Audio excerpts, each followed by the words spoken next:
We are tonight's entertainment. You can't handle the truth. The fire rises. Pizza time. You're a wizard, Harry. So it begins. You know how much I sacrifice? You think that's air you're breathing? Groovy. I don't have friends. I got family. We are sex people! 1, 2, 3, 4! Craft Services. Hi, Hey, Parth. Trent. Oh, look at jinx. us. Double jinx. You owe me a soda. Hey, you're looking well. We have a film podcast. We sure do. You're looking mighty well yourself. We saw each other just yesterday. Yes, that was fun. And this is pretty cool too.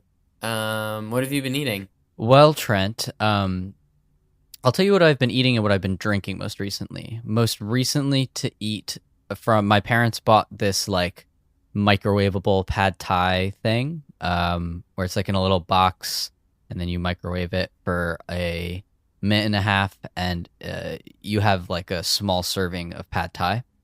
And it's okay. I don't think it's like great, but it like fulfills a need that you could have of a craving. Yeah, your need for speed, sure. And then Sophia Alexis was over the house. Friend of the currently show. is, yes. From the Gone Girl episode. 2 out of 10. But she was feeling a little bit peckish, and so I offered her the pad thai. She said sure, and I took a bite out of that. But to most recently to drink, sometimes I like to use my dad's coffee machine to steam milk for hot chocolate. So it'll get a little bit of foam. And got the Swiss Miss packet, and we had some mini marshmallows. So it was a delightful drink that I also shared with Sophia Alexis. Very noble of you to share. I was trying to envision using like my sort of coffee machine to steam milk, but I'm sure he has something more elaborate than like my Keurig, Yes, he does. Does it have like different settings? It's like espresso, macchiato, blah, blah, blah, blah. It's a 7, at the time, which was probably like 2011, 2012, something like that, is a $700 coffee machine. And my mother was very mad that he bought it because she was like, this is expensive. Back in 2013 even. Yeah, and she was like, you're not going to use this. You buy new stuff and then you don't use it. And to his credit, he's used it now for like 10 years. So it better be able to steam milk. Yeah, it's like every dad when they buy a pizza oven. It's hard to like make enough pizza. But my dad has made use of his pizza oven too. No, so. Yeah, I know. That's classic. That's classic. Oh, Trent, what have you been eating? I was just about to ask. Trent, what have you been eating? Oh, hey, Parth. Cool to see you. My meal also had to do with my family, and with that being said, I made a turkey Reuben, inspired by my father because I saw him eat one, and then I went to the grocery store and bought all the ingredients, and I've been grinding on the turkey Reubens. So here's what you do, person at home. You go to the store, you buy just like some turkey breast and like some cheddar cheese and some rye bread. Sure. And some sauerkraut. That's like the secret ingredient. And then you're gonna and you're also gonna need Russian dressing, but we'll get to that later. That's just mayonnaise and ketchup. And then you heat up the turkey, put the cheese on it, put the sauerkraut in the pan, toast the bread, blah blah blah on the Russian dressing on the bread. Bada bing, bada boom. It's delicious. Sure. Maybe have a pickle or some applesauce on the side. It's like a hearty American meal, which as a 23-year-old, I feel like I get very few of. I feel like a lot of my meals are like frozen pizza. So fair enough. Yeah, sorry. I talked for a while, but let's talk about. No, but Trent, that sounded delicious, and what's even more delicious is this fucking interview. Well, it's the intro, but yeah. No, different. Yeah, we're not even there yet. I'm coming home again.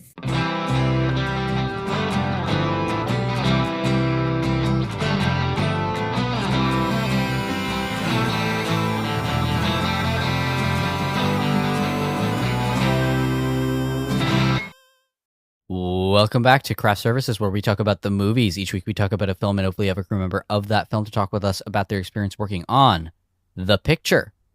This week, Trent, I want to make sure We've got the right person. Fuck. Oh, wait, I'm trying to. Wait, was it Shabier Kirchner? Was it the cinematographer of like Past Lives? Yes. And wait, what was it like a 2-part extravaganza? It was like super fun, and he was like super nice and informative. And this is like the back half grand finale, like what we've been building towards since last week. Is that? It is that, Trent. That is exactly what the audience has in store for themselves. And Trent, I believe in this recording, you can hear a sort of pry for a job. I think that was off the air. I mean, No, you just I'm pretty, edited it, or maybe no, I haven't edited it yet. So maybe it is. But I think I tastefully waited until after we stopped recording to. I mean, because what we did talk about in this interview, I believe, was the potential for a Past Lives sequel. Won't give away too much, and we joked about it being called. it's not a Past Life sequel. It's just No, yeah, but we joked about it calling it After Death. I Future believe. Deaths. Future Death. Thank you, Parth. And then just for the fans at home, we were like, "Hey, you making If a you're movie shooting in New York, You making a movie in NYC this summer? It sounds pretty cool." Parth and I are two able-bodied young people. young Let us- strapping boys. We were like, "Let us know," and he was like, "I respect your hustle," and we were like, "Thank you for tolerating us for an hour because you're super cool and fun and professional and great." And his wife, as we said, was like about to have a child, so even furthermore, we appreciate his time Yes. during these pressing times. This is all well said, Trent, and may I say, I think this interview is well said, well done, and just like a good time all around. Yeah, definitely on his behalf. I mean, you haven't edited it yet, but you think you'll have to ring the bozo bell at all? Trent, You think? there's not an episode I've edited thus far that shouldn't require the bozo bell. You know what I mean? I like to think I do the heavy lifting in that department, but you've certainly No, I contribute my fair share, Trent. Yeah. I haven't done one of my famous. Sometimes for any longtime listener, I can be in an interview and I try to like ask a question on the fly, and I'll be like, "So you, in that, then." I guess what I mean is, And I guess no. Going back to my question before, but what I was saying, no. But like, it's about like the look, like the cinematography look, like. like, No, and like, it's like handheld, but like not in No. the sense that like no, but the it's tripod. in like that last scene before the end, Right, and then it's like yeah. that one handheld shot. Yes, so I'd like to think I haven't done one of those in like a few months. No, Trent, I think that hasn't been done. I mean, not to call you out, but I think the Bottoms interview, or sorry, the Yeah. oh no, it is Bottoms. It is Bottoms. Sorry, Oh, was it? I was thinking Yeah. it was our other. Shiva Baby. Yeah, I was thinking it was Shiva. Well, Shiva Baby was like to me the iconic one because I remember in the moment being like, Trent, you just gotta stop talking. Like it's not gonna make sense. I know where this train is going, and it's nowhere fast. So and I then, guess and that was our Shiva Baby interview with Maria Rushi. Yes, if anyone's curious and wants to, any eagle-eared listeners want to go try to find it. And we were lucky enough to have Maria Rushi on again for Bottoms. Yeah, what a treat, both of those films. And then the same thing happened. And I was like, is Maria Rushi like a curse to you? To like, you will like lose, like you'll be so entranced by the beauty of her work that... That's certainly possible. I like both those movies a lot.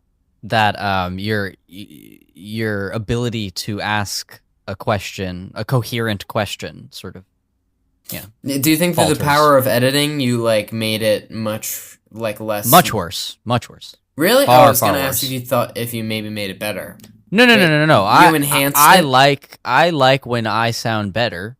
I'm insecure in that way, and That's why you bought an $800 microphone setup, and mine is still.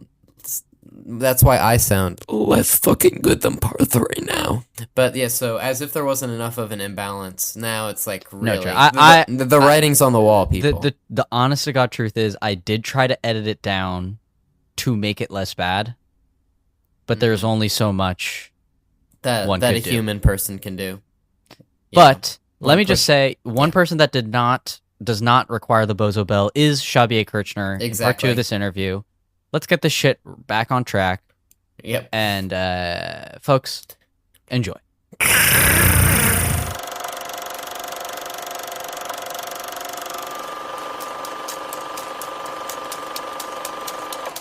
So you talked a little bit about the fact that you guys shot in South Korea, I guess. Can you talk about sort of doing location shooting there and what it was like being there? A completely different kettle of fish than shooting in New York. You know, like New York is like a crazy place to shoot. There's so many rules. The city is like, you can't pull a fast one on the city. You know what I mean? Like that city will let you know. Yeah, it really gets you. And so we were like, you know, we made it through New York first, you know, wrapped that up and then went to Korea.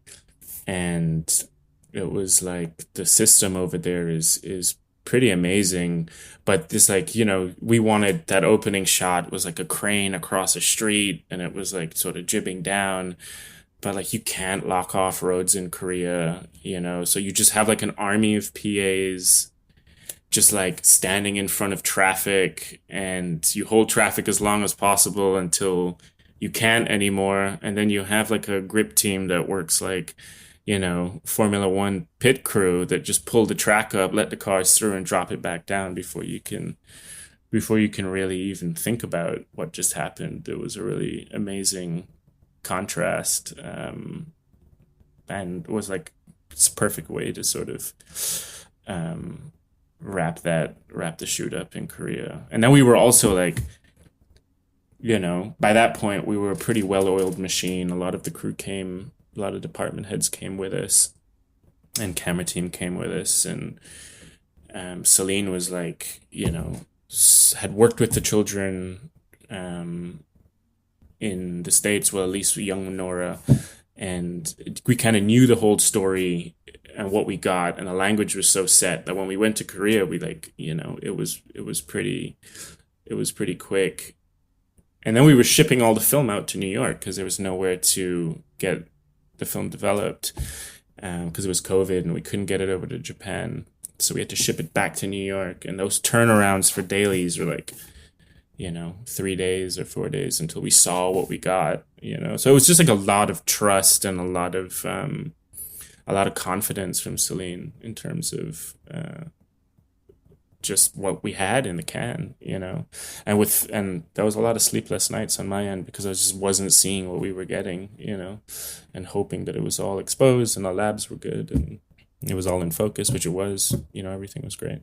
And could you talk about sort of, I guess, I didn't realize that the New York stuff was shot prior to the other stuff, but the scene where Haesung and Nora meet again in New York for the first time, and sort of if you could talk about, just because it's such an important moment in the movie, and how you guys approached that scene. The one in Madison Square Park? Yeah, that by the one. pond? Yeah. Yo, like when we were prepping that was in the script. That was supposed to be I won't drop the name of the museum because, you know, we kind of got shafted, but it was supposed to be a pretty prominent museum in New York. So we couldn't end up shooting there. But it had the statues, it had the things that we needed to frame against. And so we went on like a wild hunt, and our location manager found something pretty great in the Madison Square Park, the statue in the back, which had the two people facing away from each other, and it was pretty damn close to what was written, and also the reflection in the ponds, and, you know, all of that was, again, another thematic thing that we had been bringing throughout the script. The film was looking at these characters through elemental reflections, and yeah, it was just something that was it was a pretty, again, like something pretty simple, and we in that moment we wanted to feel there was this film that Corey did called Distance, and there's a scene in that film where there's like a group of people sitting around a table, and the camera just drifts between one one person to another person, but the context of the scene is completely different. But we really liked the feeling that that gave when we applied it to this scene, and moving from being like on a longer lens and observing this thing happen as if you were a person sitting across the park looking at these two people meet for a first time was something that we were doing. And you would, without really cutting, you would pan from one person to another person. You would see them and their reaction, and you would start to like wonder what was happening to the other person, and like you would in real life, just look back across. And it was a lot of that sort of like subtle back and forth to try and build tension and awkwardness, and a little bit of voyeurism in there as well. So that was like a big approach to that. But again, it was like one of those things where like the plan was X, it didn't work out, and the Y solution I think is way better than I X love could have that location. ever provided, and it was like, again, it was like another thing where it's like, do we like, how much geographical scope do we want to give to the film versus how much emotional scope do we want to give to the film? And I think that there's like a balance between the two, where it's like,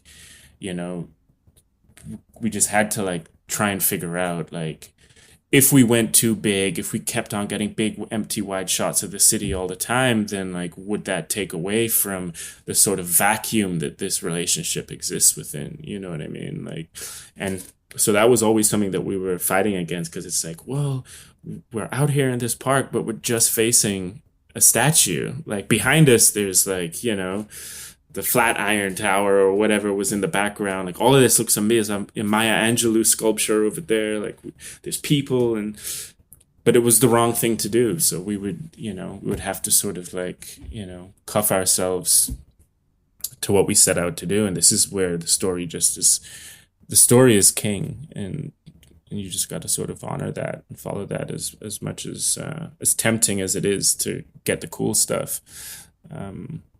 Were there any other sort of location, not compromises, but things that didn't that you had to change your plan A to a plan B, that you think that the plan B ended up working just as well, besides like museum to park? Yeah, there was this whole scene in Dumbo, right? Where they go after they first meet, and that whole sequence is like they're on the train, and then they get off the train, and then they walk through the park, and they're having a conversation all the way until they reach Jane's carousel, and then they sit at Jane's carousel and have this really sort of intimate, intense moment. Well, that whole scene, the sort of logic of that scene was that we wanted to get closer to them as that conversation got more and more intimate.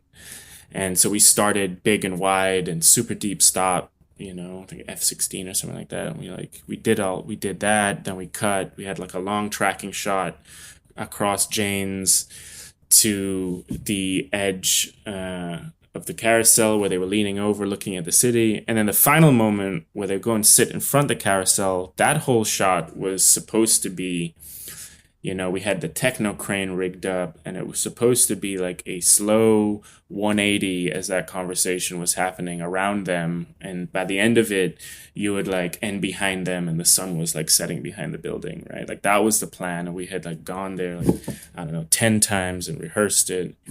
And on the day we made it to that shot where they sat in front of the carousel, and the techno crane just crapped out, and nobody could figure out how to make it.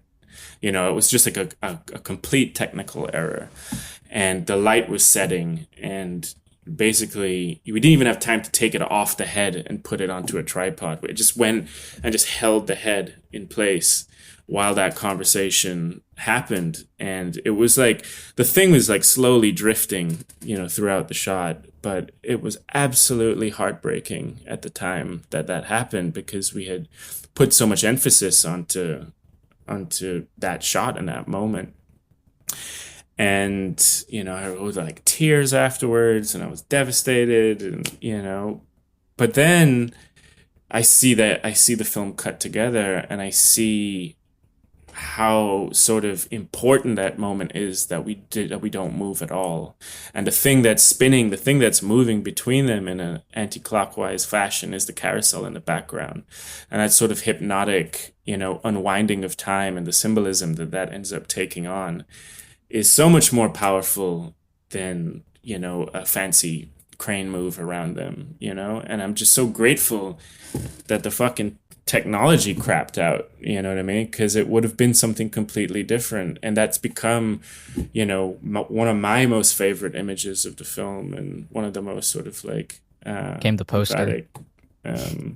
Yeah, it's like one of the most. Yeah, it's like the image of the movie, in my opinion, And so, again, it was just like there's a certain point where you plan, and then you just gotta listen to what the film wants to be. It's like telling you when you're shooting it what it wants to be. You know what I mean? And it's like a constant, like making a movie is like, you're just trying to keep it alive. It's like on a deathbed, and you got defibrillators, and you're like constantly like shocking it back to life because it doesn't want to exist, right? Like I feel like that's just like what making movies, that's the challenge of like making a film, right? And so, but there are certain points where you just kind of have to just ease up on the fight and listen to what it wants to be and react to that and embrace that, and then like that moment can inform so many other moments in the film as we're shooting,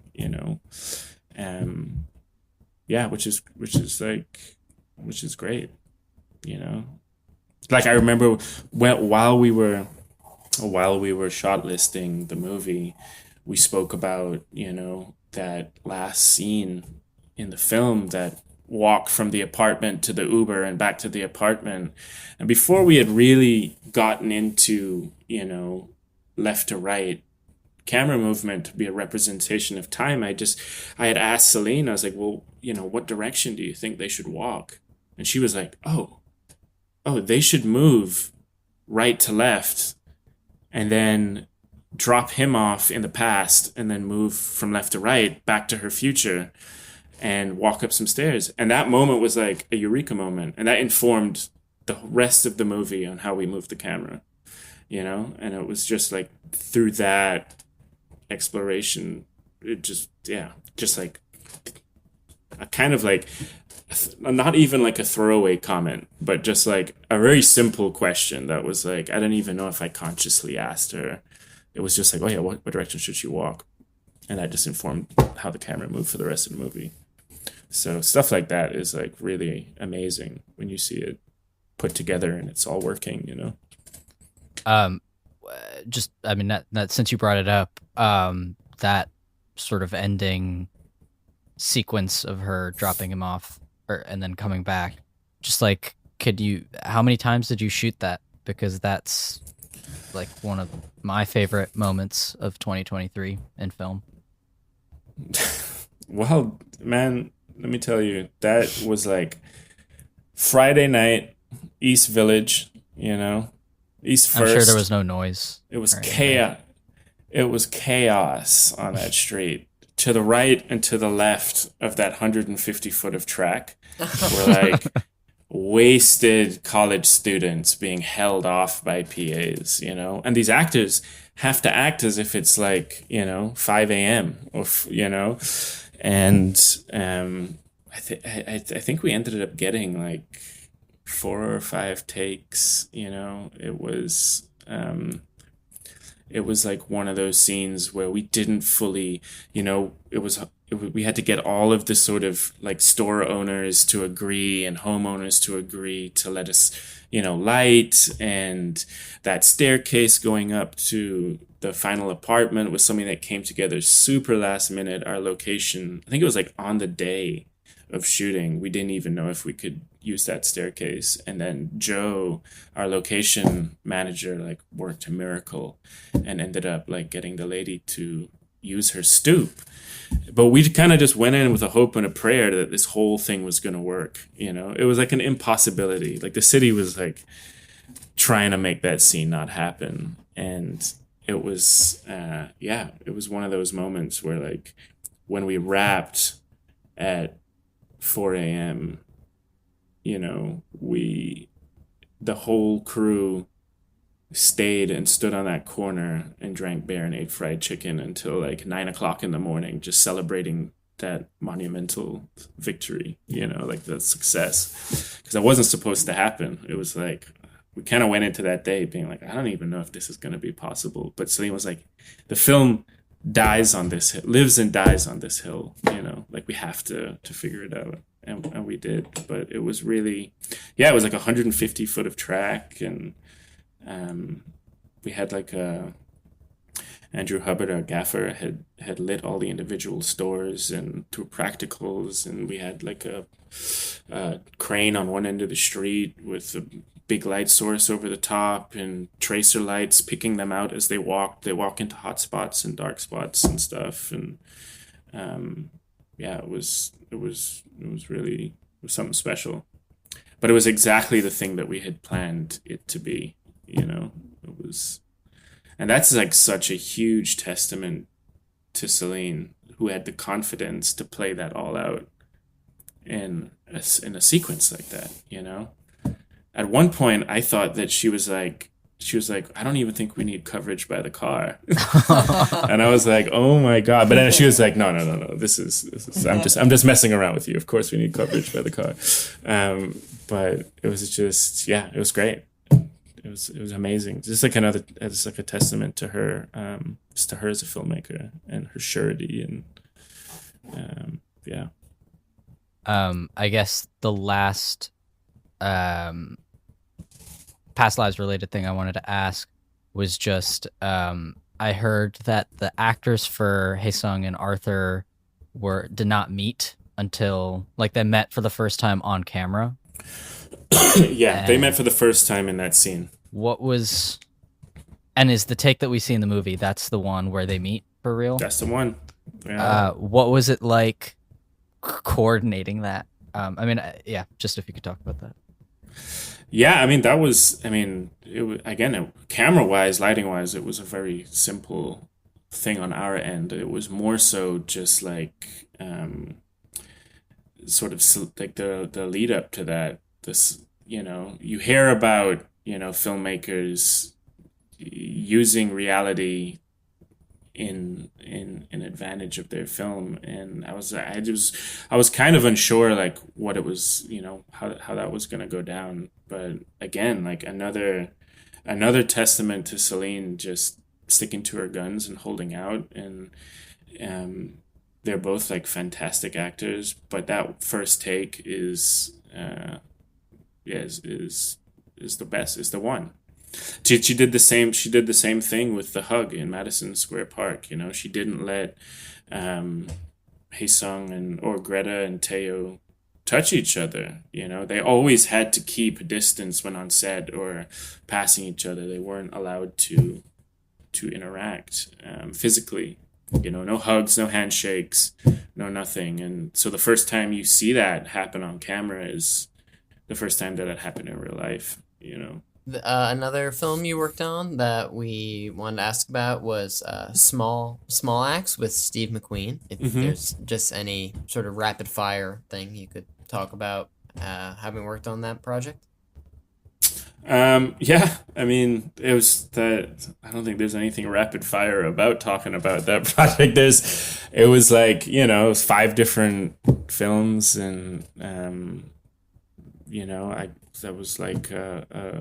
was gifted an opportunity by Steve to be able to, you know, as a West Indian to help bring those stories to life. And it was life-changing. It was like an absolute life-changing experience to be able to work with someone like Steve, and to work with someone like Steve on something that feels completely tied into your ancestry, you know, was that one. But again, like another sort of speaking on, you know, like what Celine was doing with the actors and the structure of the schedule to be able to accommodate things like not seeing each other or not touching each other, and the response to the filmmaking response to that being what you see on the screen. Small Axe was very similar in that sense of how we ended up shooting that, structurally. So we shot Mangrove first, and we shot, I don't know, for like 6 weeks or however long on that film. And the way that we structured it, it was like you would prep, shoot, break, prep, shoot, break, prep, shoot, break. And we shot Mangrove, and it was like, that was like a really intense, very heavy material, because, you know, we were dealing with real people and real lives, and it was very sensitive. And Lovers Rock was the one that we did right after that, schedule-wise. And that was like 6 days, virtually no prep, in a house. And the response to what you see in that film is a response to our sort of experience on shooting Mangrove. It was that release, you know? And that I thought was really magical. It's like one of those films that I could never go and recreate, you know? To be like, go and make this film again. There's no blueprint to it. It was just energy and, the right place at the right time in response to the right thing. And it was a complete release, you know? I barely remember shooting that particular film because it was so, you know, spiritual in a way. Are you working on anything right now that you can sort of talk about, or anything that's going to come out that you'd like to talk about? No, I haven't actually worked on anything since Past Lives. So that was my last. That was like 2 years ago, and I've just kind of been, you know, doing other things, and you know, I'm about to enter fatherhood, which is a whole other project. Very exciting! Itself. Congratulations! Yeah, thank you. Any day now, you know. I was like half expecting someone to burst in the door here and be like, "All right, it's time." Yeah, we'd make podcast history. That'd be a good ending to the episode. I know. But But the next thing this year, aside from family, is I'm jumping on Celine's new film. So, cool. Yeah, we've Is it started Past prepping. Lives 2? Yeah, future deaths. Future life. Nice. Yeah, no, I can't really speak much about it, but you know, it's another New York story, and so I'll be heading to New York, you know, in a few months, and we've started prepping already, and you know, it's this exact same team as Past Lives, and it just feels like a really blessed reunion. You know, I'm just very grateful that we met, and I think, you know, one of the biggest compliments you can get as a collaborator is to be asked back. And, you know, that's the case this time around. So I'm super happy. And yeah, we're just chipping away. Parth, do you think it's time for the Big Kahuna final question? Yeah, I think it's time. Okay, so our Big Kahuna final question that we like to ask all of our guests, and it's not as challenging as it may sound, is what is the last great film that you watched? And it can't just be good, it has to be great. Wow, the last great film that I watched. Oh man, that's crazy. That's a crazy question. That's why it's the Big Kahuna. Yeah.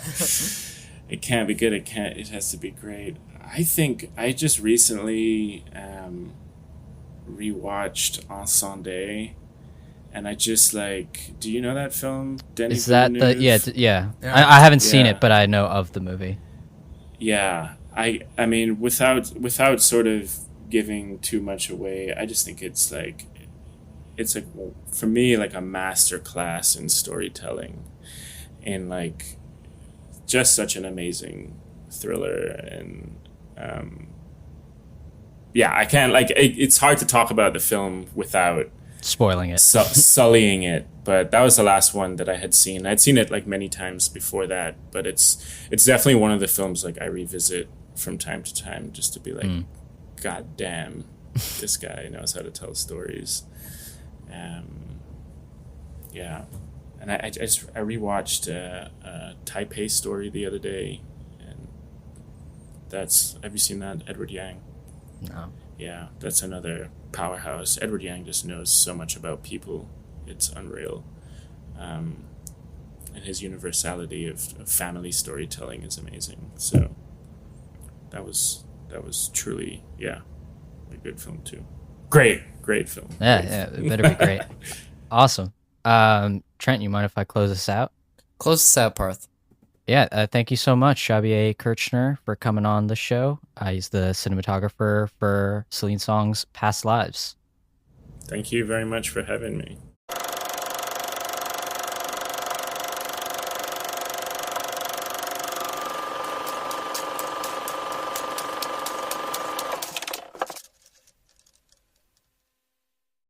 Hey, Parth. Hey, How's it going, bro? it's pretty good, bro. Yo, you been doing good? Yeah. Yo, good. How's the family? Good. Want a good beer? I already got one. Oh, I drank 4 already, so, Before you drove over here? Yep. Well, while I drove over here. Drinking Well- while driving is not funny, guys. That was a skit. But, How about warning people it's Super Bowl Sunday tomorrow, and you might think that drinking... Well, Super Bowl Sunday today, the day of the episode. Bah, bah, bah, bah, bah. So we've got $10 on the 49ers, guys, so think good thoughts. That's just to try to keep the game interesting. Yeah. What an interview. Yeah, no, like, I learned a lot. I felt a lot. I, like, feel more in touch with myself, with Mother Earth. You're and- always touching yourself, I've heard. Yeah, I'm touching myself on Mother Earth, and the person who I feel most in touch with right now is not only the listening audience at home, but it's cinematographer of Past Lives, Shabier Kirchner. Who, I'm joined sure us he's very happy to have been referred to in that context. in that sentence, yeah. But yes, thank you so much, Shabier Kirchner, for coming on the show. It was an interview that was a long time coming. Past Lives, one of my favorite movies of last year, and really can't thank him enough for coming on the show. We'll see you at the Oscars, baby. We're going to Disney World! Woo! Yeah. Is that? No, it's the Super Bowl. Yeah, I mean, well, that's okay. But Trent, Barth. cinematographers are cool.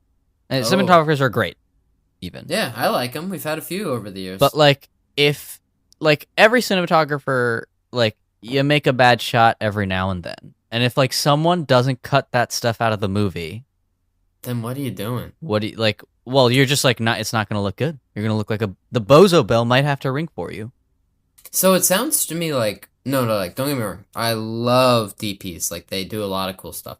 But, like, see, I would need someone to, like, edit out that little, like, cough. Like, I had a little thing in my throat. And the person who might do that would be, like, an editor. Right. And speaking of that, I think, oh, there's another, I think next week, editor, we're going to have, what's the date? Remind me, we're having an editor on our show. Yes. Yeah. Who is it, and for what movie? I'm so glad that you asked. We're having editor Michael Andrews. Let's go! For Across the Spider-Verse. Spider-Man Across the Spider-Verse, one of my favorite movies, again, of last year. Another guy who was super cool, really willing to talk with us despite our sort of inherent and obvious doofishness. Didn't he say, not to our own horn, but I remember being happy because at the end, wasn't he like, this was a well-conducted interview? Yes, and he also was nice enough to send an email afterwards to me, saying, great time. And, if for someone to lie so lovingly for us, make us feel better like that, it's a great thing. When Parth told me like 24 hours before the interview, he was nice enough to tell me about this one. And he said that we were interviewing the editor of Across the Spider-Verse. I thought, that's about the most complicated movie one person could be tasked with editing in this lifetime. So, Michael Andrews was a cool, qualified person to come on our little program. You hear? Yeah. And this program, where can they hear it, Trent? So, I mean, you're already listening to this. Right. So it's a little... So presumably you already know. It's a little like chicken or the egg thing. But let's just say you're hearing this without a streaming platform, but then you're going to want to go ahead and go to like Spotify, Apple Podcasts, Stitcher, really wherever you get your podcasts, like where Truly. any relevant spot, we're going to try to be there. So, and if you're on a spot that you consider relevant and we're not there, let us know. Let us know. And where you can Where can they let us know? Exactly. Apart from building towards that. And where you Sorry can let about us know is our Instagram or our Twitter. Our 2 social medias. That's more than enough if you ask me. I heard someone Yeah. say if a person has more than 2 Instagram accounts, they've got something they're a little out of whack. Well, that bodes well for me. Yeah. Oh wait, more than 2? Yeah, I feel like as a creative person, it's like a little complicated because like we have one for the pod, who got the personal, and then I have one for like the room, so that's like my 3rd. Yeah. But I feel like that's not that inherently problematic. It's not like I have a Finsta like I used to have. Like, Yeah. yeah, go try to delete that shit. Because believe it or not, when I was like 16, I wasn't like saying anything that's smart. No. Really? No, I was just saying like stupid stuff. Trent, we barely say smart stuff now. Yeah, so imagine like, I mean, G. Willikers 7 years ago. Gee willikers. Like that.